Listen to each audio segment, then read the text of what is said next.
وعلى آلك وأصحابك یا نور اللہ۔ پیارے پیارے اسلامی بھائیوں اور مدنی چینل کے ناظرین، سوشل میڈیا کے ناظرین، رب کریم آج ہم سب کا جمع ہونا اپنی بارگاہ میں قبول فرمائے۔ جس خوشی کے موقع پر یہ بابرکت محفل سجائی گئی ہے، اللہ صاحب محفل کو اس کی خوب برکتیں نصیب فرمائے اور پیارے آقا کے ذکر کی خیرات ہم سب کو نصیب فرمائے۔ درود پاک پڑھنے کے بے شمار فضائل و برکات ہیں۔ کعبے کے بدر الدجا، طیبہ کے شمس الضحیٰ صلی اللہ تعالی علیہ وسلم کا فرمان عالی شان ہے، جس کا مضمون ہے کہ جو کوئی شخص مجھ پر ایک بار درود پاک پڑھتا ہے، اللہ کریم اس پر اپنی 10 رحمتیں نازل فرماتا ہے۔ جو 10 بار درود پاک پڑھے، رب کریم 100 رحمتیں نازل فرماتا ہے، اور جو کوئی 100 بار درود پاک پڑھے، اس کی دونوں آنکھوں کے درمیان یہ لکھ دیا جاتا ہے کہ یہ بندہ دوزخ کی آگ اور نفاق یعنی منافقت سے بری ہے۔ اب ذرا سوچئے 100 بار درود پاک پڑھنے میں وقت ہی کتنا لگتا ہے، اور اتنا بڑا اجر کہ جہنم کی آگ سے بچا لیا جائے۔ ہر درود پر 10 رحمتیں، بالخصوص اس وقت جو حالات چل رہے ہیں، جو پرابلمز چل رہی ہیں، ہم سب چاہتے ہیں کہ رحمت الہی ہمارے ساتھ رہے۔ گھر سے بندہ نکلتا ہے تو یہ ٹینشن ہوتی ہے کہ خیر سے واپس بھی آئے گا کہ نہیں، لیکن اگر درود پڑھ کے بندہ گھر سے نکلے، راستے بھر درود پڑھے، جس جگہ کام کاج کر رہا ہے وہاں موقع ملے تو وہاں بھی درود پڑھے، تو جب رحمت الہی آپ کے ساتھ ہوگی تو انشاءاللہ وہ رحمت الہی کے آپ حصار میں رہیں گے، آپ حفاظت میں رہیں گے۔ اور یہ تو میں نے آپ کو ایک فضیلت بیان کی ہے، اور اگر درود پاک کی ڈیفرنٹ فضیلتوں کو سنتے جائیں تو عقل حیران ہو جاتی ہے کہ ہماری زندگی میں کون سا پرابلم ہے یا کون سی تمنا ہے۔ یعنی دونوں چیزیں ہوتی ہیں نا، یا تو ہم چاہتے ہیں پرابلم حل ہو جائے یا تمنا پوری ہو جائے۔ سبحان اللہ، درود پاک یوں ایسا لگتا ہے کہ ہر پرابلم کے تالے کی چابی درود پاک ہے، ہر مصیبت کو ٹالنے کا وظیفہ درود پاک ہے۔ شاعر نے جو کہا نا، بالکل زبردست بات کہی ہے کہ ہر درد کی دوا ہے صلی علی محمد، ہر درد کی دوا ہے صلی علی محمد، تعویذ ہر بلا ہے صلی علی محمد صلی اللہ علیہ وسلم۔ تو ہمیں چاہیے کہ ہم کثرت سے درود پاک پڑھتے رہا کریں۔ آئیے مل کر محبت کے ساتھ بآواز بلند درود پاک پڑھ لیں۔ صلو علی الحبیب صلی اللہ تعالی علی محمد صلی اللہ علیہ وسلم۔ آج میں نے آپ کو اسلامی تاریخ کا ایک ایسا واقعہ سنانا ہے جو حیرت انگیز تو ہے، مگر اس میں ہمارے لیے بڑا سبق بھی موجود ہے۔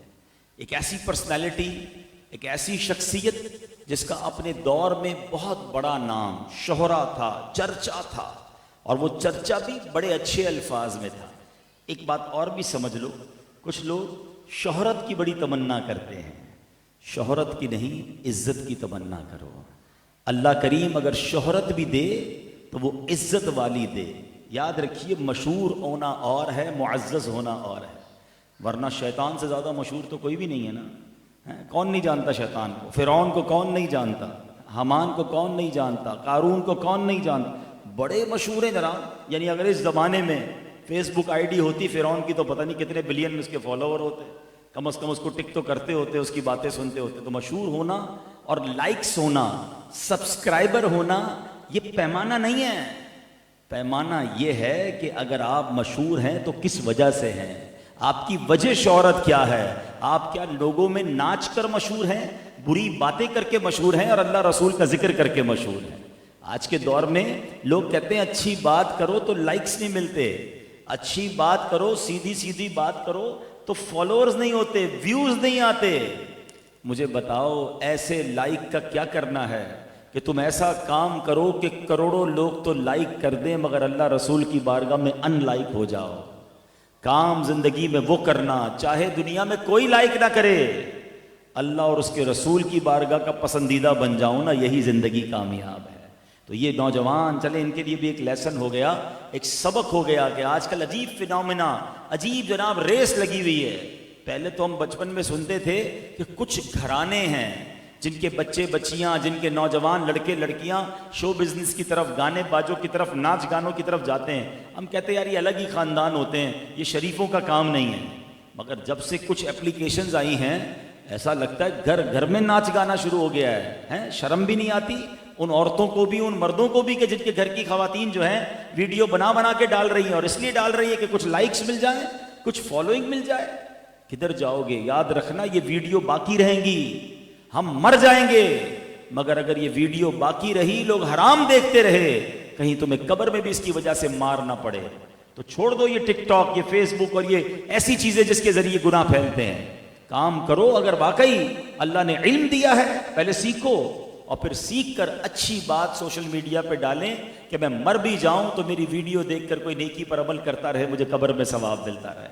تو مشہور بڑے تھے وہ شخص، جس مشہور آدمی کی آج میں بات کرنے جا رہا ہوں. ان کی اس زمانے میں وجہ شہرت بہت اچھی تھی، مگر عجیب بات بتاؤں کہ آج ان کی وجہ شہرت جو ہے وہ بہت بری اور بدبختی کی علامت بن چکی ہے. ایسا کون تھا کہ ایک زمانے میں تو بڑا نیک مشہور، وہ نیک پتہ ہے کتنا تھا؟ اتنے نیک تھے کہ وہ مستجاب الدعوات تھے. وہ بندہ جب دعا کرتا تھا، مستجاب الدعوات کس کو کہتے ہیں؟ جو دعا کرے وہ دعا قبول ہو جائے. بلکہ اس قدر روحانیت تھی کہ زمین پر بیٹھ کر عرش اعظم کو دیکھ لیا کرتا تھا. اللہ اکبر. اور اس کے شاگردوں کی تعداد بہت زیادہ تھی، اور جب اس کی درس گاہ میں لوگ علم سیکھنے آتے تھے تو دواتیں ہوتی تھیں. اب تو موبائل فون پہ لوگ نوٹس لکھ رہے ہوتے ہیں یا پین کاپی ہوتی ہے، اس زمانے میں قلم دوات ہوتے تھے. تو 12,000 دواتیں جو ہیں اس زمانے میں ہوتی تھی، یعنی اتنے لوگ اس کے صرف نوٹس لکھتے تھے. آپ سوچ رہے ہوں گے کہ یہ کون تھا؟ یہ تھا بلعم بن باعورہ. ایک ایسی پرسنالٹی تھی کہ جو علم میں بھی کمال رکھتا تھا، دعائیں بھی قبول ہوتی تھی. پھر ایسا کیا ہوا کہ وہ برباد ہو گیا؟ اب سننا ہے اس کا واقعہ، جس سے ہمیں سبق لینا ہے، جس سے ہم نے آج کچھ سیکھ کے اٹھنا ہے. حضرت موسیٰ علیہ الصلوۃ والسلام اللہ کے نبی ہیں، کلیم اللہ ہیں. یہ ان کا دور تھا، یہ اس دور میں بلعم بن باعورہ ایگزسٹ کرتا تھا. اب معاملہ یہ تھا کہ قوم جبارین سے حضرت موسیٰ علیہ السلام قوم جبارین سے جہاد کرنے کے لیے اپنا بڑا کمال کا لشکر لے کر روانہ ہوئے. تو اب بلعم بن باعورہ کی قوم اس کے پاس گھبرا کر آئی کہ حضرت موسیٰ تو بہت بڑا لشکر لے کر آ رہے ہیں اور بڑا طاقتور لشکر لے کر آ رہے ہیں، اور وہ چاہتے ہیں کہ ہماری زمینوں سے ہمیں نکال دیں، یہ زمین اپنی قوم بنی اسرائیل کو دے دیں. ہم نے دیکھا ہے کہ آپ جو دعا کرتے ہیں نا وہ دعا قبول ہو جاتی ہے، تو آپ ایسا کریں کہ حضرت موسیٰ کے بارے میں بد دعا کر دیں، معاذ اللہ ان کے لیے بربادی کی دعا کر دیں. بلعم بن باعورہ جانتا تھا حضرت موسیٰ علیہ السلام کا. بدبخت کیسی باتیں کر رہے ہو؟ وہ جانتے ہو کون ہے وہ اللہ کے نبی ہیں، میں ان کے خلاف بد دعا کیسے کر سکتا ہوں؟ انہوں نے بڑی ریکویسٹ کی، بڑی ضد کی، ہماری قوم تباہ ہو جائے گی، ہم مقابلہ نہیں کر سکیں گے، آپ بد دعا کریں. وہ کہتا خدا کی پناہ، سوچو تو صحیح، ان کا جو لشکر ہے نا اس میں مومنوں کے ساتھ ساتھ فرشتے بھی شامل ہیں، میں اس لشکر کے خلاف کیسے بد دعا کر سکتا ہوں؟ بہرحال بہت جب ضد کی نا تو کہا اچھا ایسا کرو میں استخارہ کرتا ہوں، اگر استخارے میں اجازت آئی تو پھر سوچوں گا. اس نے استخارہ کیا، استخارے میں بھی منع آ گیا کہ اگر تم نے استخارے میں یہ آیا کہ اگر تم نے بد دعا کی تو تمہاری دنیا اور آخرت دونوں برباد ہو جائے گی. اس کو ریئلائز ہو گیا، اس نے کہا بالکل میں نہیں کر سکتا. اب قوم نے دوسرا کس کو داؤ کھیلا، پلان بی. انہوں نے کیا کیا؟ انہوں نے بہت قیمتی تحفے جمع کیے، بڑے پیسے، گراں قدر تحفے، ہیرے جواہرات، وہ لے کر پہنچ گئے بلعم بن باعورہ کے پاس کہ دیکھو آپ بد دعا کر دو، یہ سارے تحفے ہم آپ کو دے دیں گے. اب شیطان نے حملہ کیا، اب لالچ کہ جناب اتنے پیسے، اتنے تحفے. اب لالچ نے دل و دماغ پر جو ہے وہ قبضہ کر لیا. اب اس نے کہا چلو ٹھیک ہے، اب میں بد دعا کرتا ہوں. اور جب بھی یہ کوئی دعا کرنے جاتا تھا تو ایک پہاڑ کے اوپر جاتا تھا، تو اس کے پاس ایک گدھی تھی، اس کی سواری تھی، اس پر بیٹھ گیا اور کہا چلو چلتے ہیں پہاڑ کی چوٹی پر، وہاں جا کے بد دعا کریں گے. اب جیسے ہی اس گدھی پر بیٹھ کر، اس سواری پر بیٹھ کر آگے جانے لگا تو وہ جتنا اس کو لکڑی مارتا یا اس کو کوشش کرتا وہ اوپر چلتی نہیں تھی، اپنی جگہ رک جاتی. بہت دیر اس نے کوشش کی کہ جو گدھی ہے یہ چلنا شروع ہو جائے، تو وہ جانور مڑ کے کہتا ہے اللہ نے اس کو بولنے کی طاقت دے دی. کہتا ہے اے بلم بن باورا خدا کا خوف کر, تو کیا کرنے جا رہا ہے؟ تجھے پتا ہے تو کیا کرنے جا رہا ہے؟ اللہ کے نبی کے لیے بد دعا کرنے جا رہا ہے. میرے آگے فرشتے کھڑے ہیں, مجھے روک رہے ہیں, میں کیسے آگے بڑھوں؟ اللہ اکبر. بلم بن باورا کے دل و دماغ پر ایسی لالچ طاری ہو گئی کہ اس نے, حالانکہ کتنی بڑی اسے نشانی بتا دی گئی کہ اس کا جانور گدی جو ہے وہ انسانی زبان میں گفتگو کر کے اسے بتا رہی ہے کہ میرے آگے فرشتے کھڑے ہیں, مجھے روک رہے ہیں. مگر جب کہتے ہیں نا انسان کے دماغ اور دل پر شیطان قبضہ کر لینا تو وہ گناہ کروا دیتا ہے کہ جو تصور سے باہر ہوتا ہے. اب تھوڑا سا میں یہاں بریک لیتا ہوں, بہت سارے پرابلم سمجھ آ جائیں گے آپ کو. کبھی کبھی خیال آتا ہے نا کہ یار یہ کربلا کے میدان میں کیسے ہو سکتا ہے کہ کلمہ پڑھنے والوں نے نبی پاک کے نواسوں کو شہید کر دیا. علی اصغر کا قصور کیا تھا؟ 6 ماہ کے بچے کو پانی نہ دیا بلکہ خنجر چلا دیا گردن پر.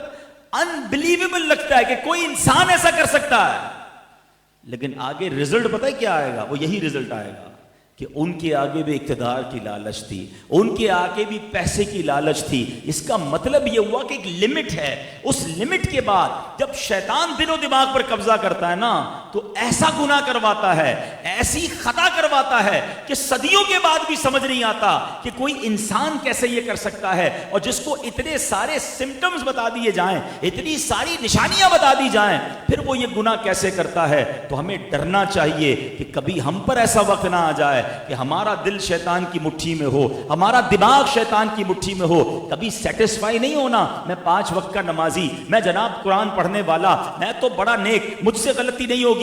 برے دوست ہیں تو کیا ہوا, میں برائی نہیں کر سکتا. میں آپ کو اللہ کے یہ ولی کہلاتا تھا, میں بلم بن باورا کے شان بیان کی جاتی تھی. میں اس کا قرآنی واقعہ سنا رہا ہوں کہ جب جس کو کہتے ہیں نا جب برا وقت آتا ہے اور شیطان قبضہ کر لے دل و دماغ پر تو بندہ کیسا گناہ کرتا ہے. چلو میری بات اور آسانی سے سمجھ آ جائے گی. میں آج کے دور کی آپ کو ذرا مثال دیتا ہوں.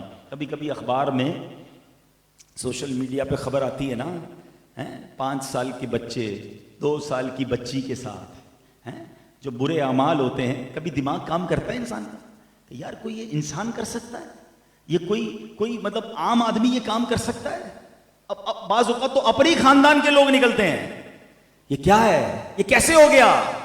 یہ وہی ہے کہ اتنی اللہ کی نافرمانی کی, اتنا شیطان کے قریب ہو گئے کہ ایک وقت آیا کہ شیطان نے تمہارے دل و دماغ کو اپنے قابو میں لیا, چاہے وہ پیسے کا لالچ ہو, چاہے وہ نفسانی خواہشات کا لالچ ہو, چاہے وہ اقتدار کا لالچ ہو. پھر انسان وہ کچھ کر گزرتا ہے جو شاید جانور بھی نہ کرے. بلم بن باورا کو اس کا جانور کہہ رہا ہے کہ میرے آگے فرشتے ہیں, مت کرو ایسا, برباد ہو جاؤ گے. مگر اسے پیسے نظر آ رہے تھے, اسے ہیرے جواہرات نظر آ رہے تھے. آج بھی تو لوگ چند پیسوں کی خاطر ہی ملاوٹ کرتے ہیں نا. سنا ہے دوائیوں میں ملاوٹ ہو رہی ہے. مجھے بتاؤ اس بندے کو مرنا نہیں ہے کہ جو چند سکوں کی خاطر اس چیز میں ملاوٹ کر رہا ہے کہ جو جان بچانے والی ہے. کھانے کی چیزوں میں ملاوٹ, بچوں کی ٹافیوں, بچوں کے چھوٹے چھوٹے بچے جو کھاتے پیتے اس میں ملاوٹ. کیا کرو گے ان پیسوں کا, کیا کریں گے یہ لوگ. لیکن and of the day result یہی آپ کے سامنے آئے گا کہ ایک وقت آتا ہے کہ پھر اللہ کا خوف ختم ہو جاتا ہے اور شیطان دل پر قبضہ کر لیتا ہے. اب سنیے آگے کیا ہوا. بلم بن باورا برباد کیسے ہوا یہ کہ وہ پہاڑ پر چڑھ گیا.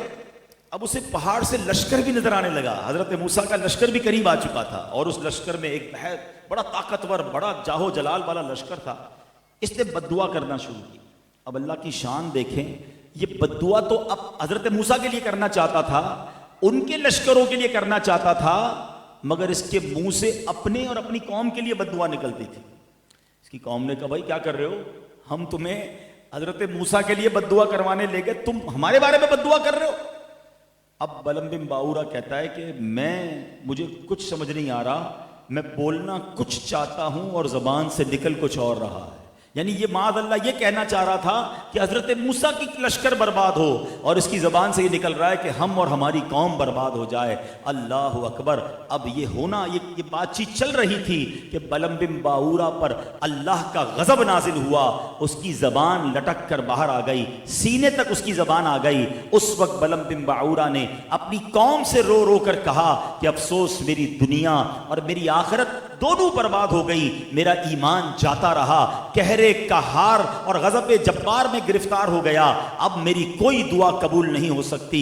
اب میں تمہیں ایک چال آخر میں بتا دیتا ہوں، میں تو ان کو نقصان نہیں پہنچا سکا، مگر ایک طریقہ ہے، اگر تم اس لشکر کے اندر اپنی طاقت بڑھانا چاہتے ہو، اس لشکر کو برباد کرنا چاہتے ہو، اس لشکر کو ہرانا چاہتے ہو، تو ایک چال اب تمہیں بتا دیتا ہوں کہ تم کسی طرح ان لشکروں میں خوبصورت عورتوں کو لے جا کر چھوڑ دو۔ اس لشکر میں کسی ایک نے بھی غلط کام کر لیا، کسی ایک نے بھی بدکاری کر لی، تو پھر اللہ کا غضب اس لشکر پر بھی جو ہے وہ طاری ہو جائے گا، نازل ہو جائے گا۔ اور ایسا ہی کیا، قوم جبارین نے کچھ عورتوں کو تیار کیا، معاذ اللہ برے ارادے سے اس لشکر میں چھوڑ دیا گیا۔ اب ایک شخص نے معاذ اللہ اس لشکر میں سے، وہ لشکر جس میں اللہ کے نبی موجود ہیں، وہ لشکر جس میں فرشتے مدد کے لیے موجود ہیں، اس میں سے ایک شخص نے معاذ اللہ برا کام کیا، اور پھر اس کی نحوست یہ پھیلی کہ بنی اسرائیل کے اس لشکر میں پلیگ،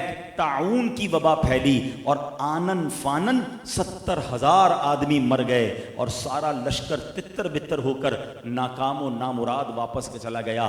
حضرت موسیٰ علیہ السلام کو اس واقعے سے بڑا رنج پہنچا، آپ کو بڑی تکلیف ہوئی کہ یہ کیا کر دیا ہمارے لشکر کے لوگوں نے۔ بہرحال میرے پیارے اسلامی بھائیوں، یہ واقعہ دونوں طرف سے بہت عبرت انگیز اور بہت اس کے اندر میسیجز موجود ہیں۔ پہلی بات تو یہ پتہ چلی کہ کبھی بھی اللہ والوں سے ٹکر نہیں لینا ہے، کبھی بھی اللہ کے نیک بندوں کے خلاف نہیں جانا ہے، کیونکہ اگر وہ کہتے ہیں نا، میری جتنا مطالعہ ہے، علماء بیٹھے ہیں، میں تو ایک طالب علم ہوں، اب تک جو تھوڑا بہت پڑھا ہے، میں نے 2 ہی جگہ حدیثوں میں یہ جملہ سنا ہے کہ ایسا کام کرنے والے سے اللہ خود جنگ کا اعلان فرماتا ہے، اور وہ 2 کام کون سے ہیں؟ ان دونوں کاموں سے تو سدا دور رہنا، کیونکہ رب سے جنگ کر کے کوئی جیتتا نہیں، وہ بربادی ہوتا ہے۔ مالک سے کون جنگ کر سکتا ہے؟ وہ تو خالق ہے، بربادی ہی مقدر ہے نا، اللہ خود اعلان جنگ فرماتا ہے۔ وہ 2 خطرناک کام کون سے ہیں؟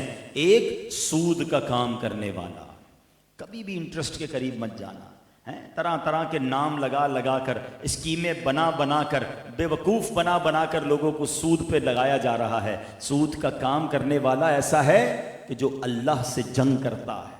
اور دوسرا فرمایا، اللہ فرماتا ہے میرے کسی ولی سے دشمنی کرنے والا، میں اس سے اعلان جنگ کرتا ہوں۔ تو ہمیں نہیں پتہ اللہ کے اولیاء کون ہیں، خواہ خواہ لڑائی جھگڑے دشمنیاں لے کے چلتے ہو۔ اللہ نے اپنے اولیاء کو بندوں میں چھپا کے رکھا ہے۔ اولیاء کی کوئی نشانی تو نہیں ہوتی نا، کیا پتہ کون کتنا مرتبہ رکھتا ہو۔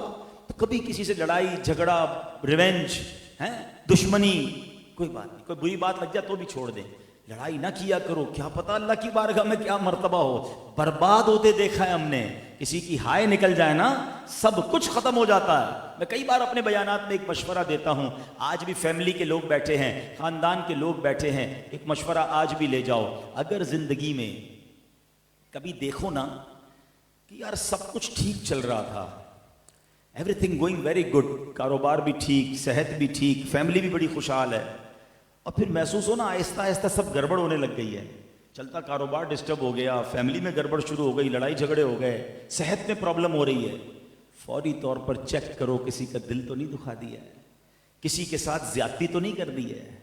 یہ جو زیادتی ہوتی ہے نا، وہ بڑا پیارا انگریزی کا ایک مقولہ ہے نا کہ جو کرتا ہے نا بندہ گھوم کے واپس ضرور آتا ہے، گو اراؤنڈ ہو کر آتا ہے۔ آپ بھلائی پھیلانا شروع کریں، یہ کہیں نہ کہیں سے گھوم کر آپ کے پاس ضرور آئے گی، کسی نہ کسی بہانے آپ کو اپنی نیکی کام ضرور آئے گی، دنیا میں بھی آپ دیکھو گے۔ اور جو لوگوں کے ساتھ برائی کرتے ہیں نا، بندہ کہتا ہے میرا کوئی بگاڑ نہیں سکتا، یہ بھول ہے ان کی، وہ ایسا بگڑتا ہے کہ پھر سنبھلتا بھی نہیں ہے، سب کچھ شیرازہ بکھر جاتا ہے۔ ظالم کی بربادی ہوتی ہے۔ اچھائیاں پھیلاؤ، بھلائیاں پھیلاؤ، مدد کرو۔ ایک روایت سے بات جلدی سمجھ آ جائے گی، یہ حدیث پاک میں پیارے آقا علیہ الصلوۃ والسلام نے یہ واقعہ سنایا۔ حدیث پاک کا خلاصہ ہے کہ ایک عورت تھی، کھانا کھا رہی تھی، دروازے پر دستک ہوئی اور کسی نے کہا کہ اللہ کے نام پر مجھے کچھ کھانے کو دو. عورت کھاتے کھاتے ہاتھ روکتی ہے اور وہ نوالا جو ہے نا اس نے اپنے بچوں کو کہا جا کے یہ فقیر کو دے دو. اپنے حصے کا کھانا اسے دے دیا. تھوڑے عرصے بعد اس عورت کا بچہ پیدا ہوا. وہ بچے کو لے کر کہیں جا رہی تھی تو اب اس چھوٹے سے بچے کو بھیڑیا آیا, عورت کے ہاتھ سے چھین کر بھاگنے لگا. اب ماں کا کیا حال ہوگا کہ چھوٹا بچہ اسے بھیڑیا لے کر بھاگنے لگے. میں حدیث پاک سنا رہا ہوں. وہ عورت چیخنے لگی میرا بچہ میرا بچہ. اللہ کے نبی علیہ الصلوۃ والسلام فرماتے ہیں اللہ نے فرشتے کو حکم دیا کہ جاؤ اس بھیڑیے کے منہ سے بچہ چھینو اور اس عورت کو دے کر آؤ اور اس کو کہہ دینا نوالے کے بدلے نوالا ہو گیا ہے. بڑی گہری بات ہے یہ. اس عورت نے اپنے منہ کا نوالا اللہ کی راہ میں دیا. اللہ نے بھیڑیے کے منہ کا نوالا یعنی اس کے بچے کو چھین کر اسے واپس لوٹا دیا. چاہتے ہو نا تمہارے بچے خیر سے رہیں. اب یہ جیسے شادی ہو رہی ہے, یہ مشورہ ہے میرا, اگر گھر میں شادی ہو نا کچھ اور لوگوں کا بھلا کر دیا کرو. ہو سکے تو کسی غریب کی بھی شادی کرا دیا کرو, اس کی مدد کر دو. اس کا گھر خوشحال رہے گا, اس کی برکت سے آپ کا بچے خوشحال رہیں گے, آپ کے بچوں کو نظر بد نہیں لگے گی. مگر آج لوگ کرتے کیا ہیں, اپنی شادی میں اتنا تفاخر, اپنی شادی میں اتنا فخر, اتنا غرور, اتنا دکھلاوا کہ اگلے غریب لوگ ان کا دل ہی ہو جائے کہ ہم تو کبھی نہیں کر سکتے اپنے بچوں کی اتنی شادی. الٹا لوگوں کے دل دکھا کر اپنی شادیاں کرتے ہیں. شادی کے اندر اتنے گناہ کرتے ہیں کہ اللہ کو ناراض کر لیتے ہیں. اچھا گناہ کر کے رب کو بھی ناراض کر رہے ہیں اور دھوم دھڑکا اور عجیب عجیب معاملات کر کے اپنے پڑوسیوں کو, اپنے محلے والوں کو بھی تکلیف میں ڈال دیتے ہیں. وہ شادی کس کام کی کہ آپ تو خوش ہو رہے ہیں, آپ کے پڑوسی پریشان ہیں, آپ تو خوش ہو رہے ہیں, خوشی دینے والا رب ہی ناراض ہے.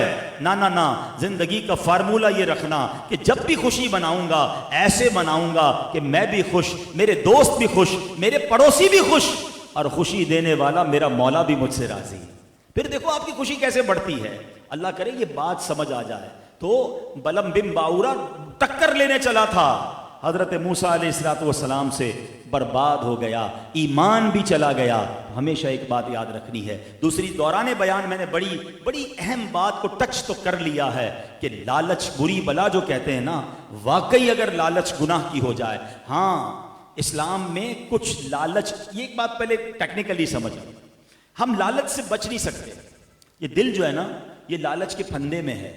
انسان کو بنایا ہی ایسے گیا ہے کہ وہ لالچ اس کے اندر ہوتی ہے. اب اس کو مولڈ کرنا ہے, اس کو ماڈیفائی کرنا ہے, یعنی اچھی لالچ کی طرف چلے جائیں. اب آپ کہیں گے یار لالچ بھی اچھی ہوتی ہے. جی ہاں, اچھی لالچ اور بڑی محمود ہے, وہ بڑی پسندیدہ ہے.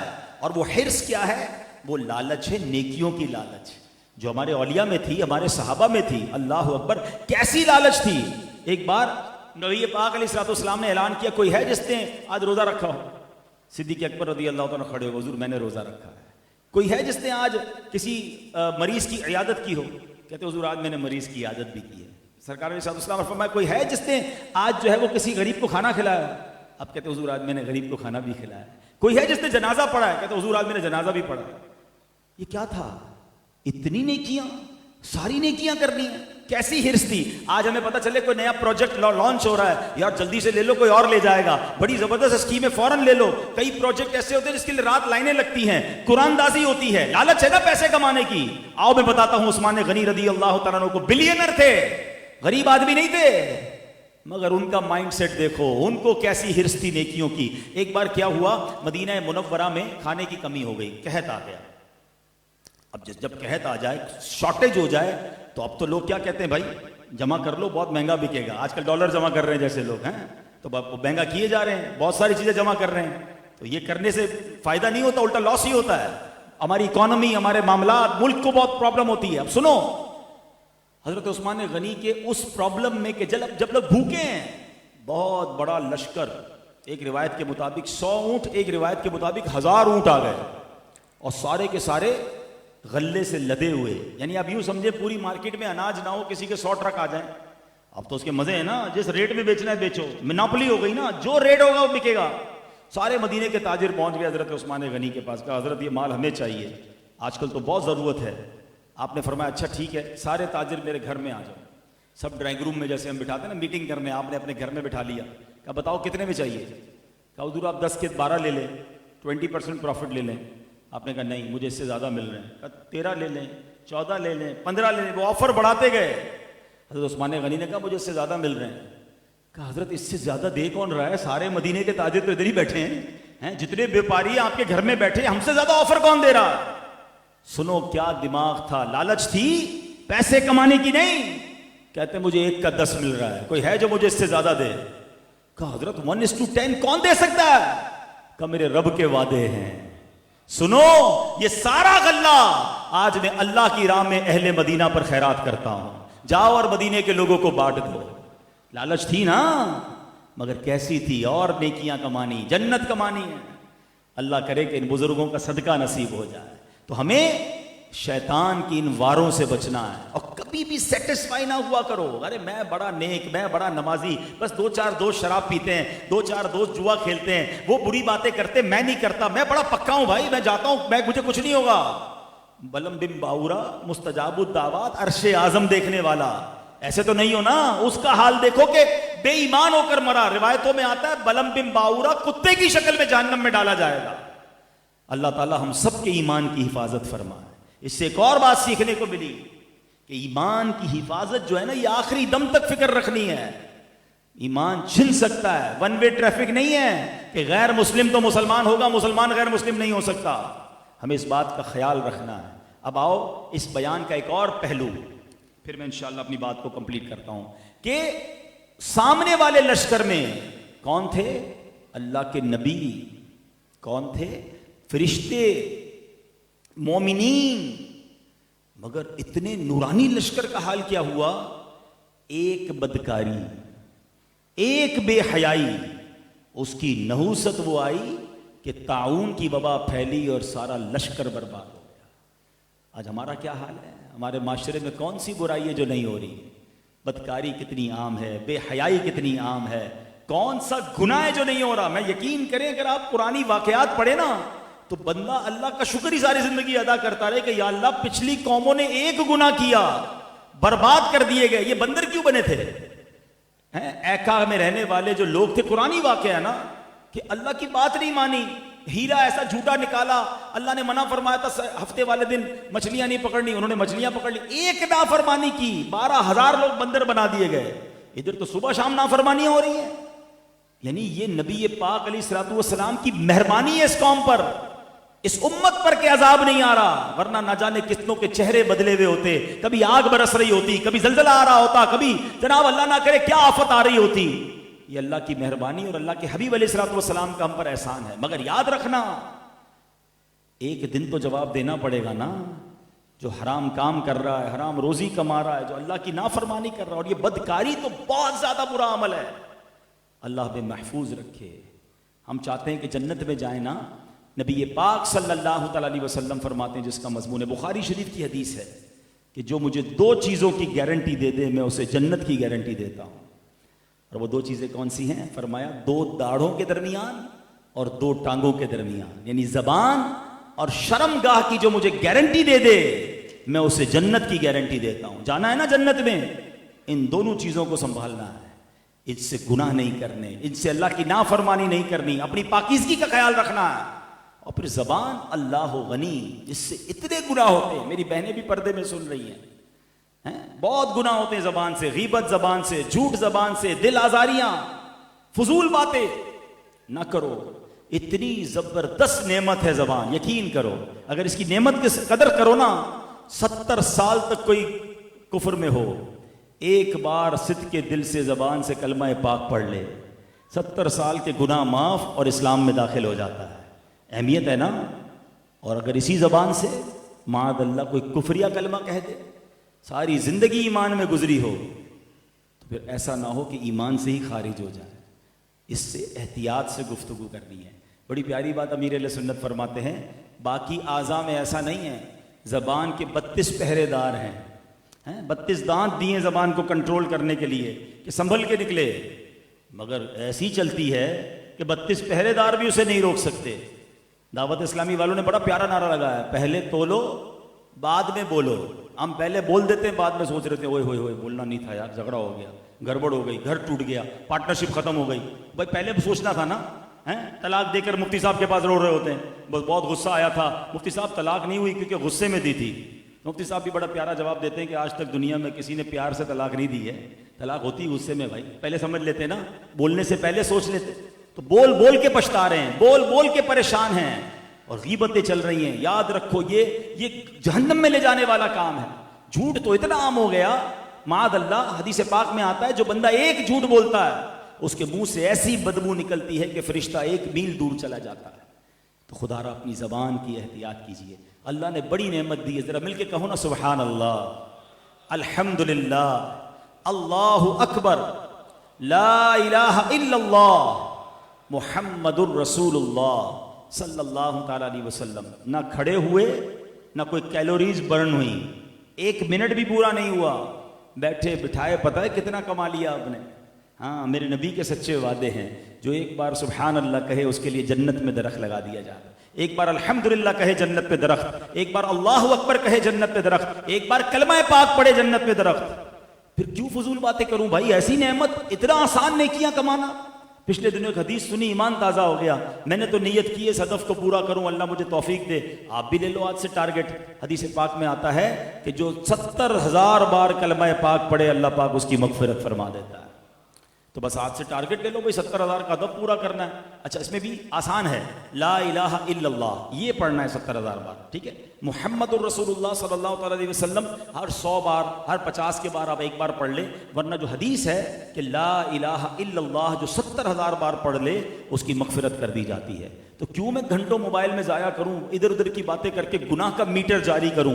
یقین کریں جب یہ زبان سے ذکر و درود جاری ہوگا نا، آپ اپنی طبیعت میں بڑی فریشنس محسوس کریں گے، اپنی مشکلوں کو ٹلتا ہوا محسوس کریں گے۔ تو یہاں اسلامی بھائی اور پردے میں اسلامی بہنوں سے تو زیادہ گزارش ہے کہ ان کی زبان سے معذرت کے ساتھ زیادہ دل آزاریاں یا غیبتیں وغیرہ ہو جاتی ہیں تو وہ بھی اپنی زبان کی احتیاط کریں۔ اللہ پاک مجھے اور آپ کو اپنی زبان کی، اپنی شرمگاہ کی، جسم کے سارے اعضاء کی حفاظت کرنے کی توفیق عطا فرمائے۔ اور اللہ کے حبیب نے جو فرمایا، جو مجھے 2 چیزوں کی ضمانت دے میں اسے جنت کی ضمانت دیتا ہوں، اللہ ہمیں بھی جنت الفردوس میں بلا حساب داخلہ نصیب فرمائے۔ بلم بن باورا کے اس واقعے سے ہمیں درس لینے کی توفیق عطا فرمائے، اپنے ایمان کی فکر عطا فرمائے، اور شیطان کے واروں سے ہمیں بھی، ہماری آنے والی نسلوں کو بھی محفوظ فرمائے۔ جن بھائی کی شادی کی خانہ آبادی کی، یہ محمد فیصل بھائی اور ان کے گھر والوں کو، خاندان والوں کو میں مبارکباد بھی پیش کرتا ہوں، ان سے بھی گزارش کرتا ہوں اور ان کے توسل سے میں آپ سب سے گزارش کرتا ہوں،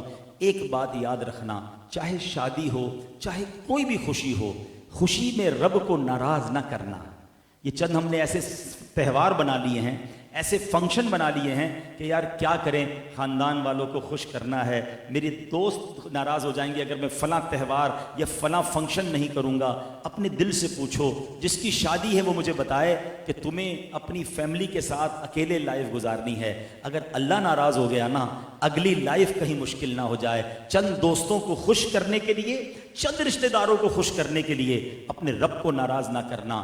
آج کا نوجوان یہ سٹینڈ لے لے، اپنے ماں باپ سے کہے کہ جب بھی میری شادی ہوگی، میری بہنیں بھی مجھے سن رہی ہیں، آپ یہ سٹینڈ لیں کہ جب بھی میری شادی ہوگی میں اپنی شادی میں اپنے رب کو ناراض نہیں کروں گا، کیونکہ مجھے پوری زندگی خوشیوں والی گزارنی ہے۔ قرآن میں رب فرماتا ہے لَإِن شَكَرْتُمْ لَأَزِيدَنَّكُمْ، تم میرا شکر ادا کرو میں تمہیں اور عطا کروں گا۔ اگر آپ چاہتے ہیں کہ فیوچر لائف خوشگوار گزرے، نیک اولاد نصیب ہو، میاں بیوی میں پیار رہے، دونوں خاندان مل کر رہیں، تو اللہ کو ناراض کرنے والے کام نہ کرنا۔ خوشیاں منانا اسلام میں منع نہیں ہے، ہم لوگوں نے عجیب فینومینا بنا لیا ہے، ہر خوشی میں رب کو ناراض کرنے والے کام کرتے ہیں اور بعد میں سر پکڑ کے کہتے ہیں پتہ نہیں کیا ہو گیا، شادی تو بڑے ارمانوں سے کی تھی، گھر نہیں چل رہا، ٹینشنیں بہت زیادہ ہیں۔ تو چاہے شادی ہو، چاہے برتھ ڈے ہو، چاہے نیا گھر ملے، چاہے کوئی بھی دوستوں کی دعوت کریں، ضرور خوشی منائیں، مگر فارمولہ یاد رکھیں، خوشی ایسے مناؤں گا کہ خوشی دینے والے رب کو ناراض نہیں کروں گا، پھر دیکھیں آپ کی خوشی کیسے باقی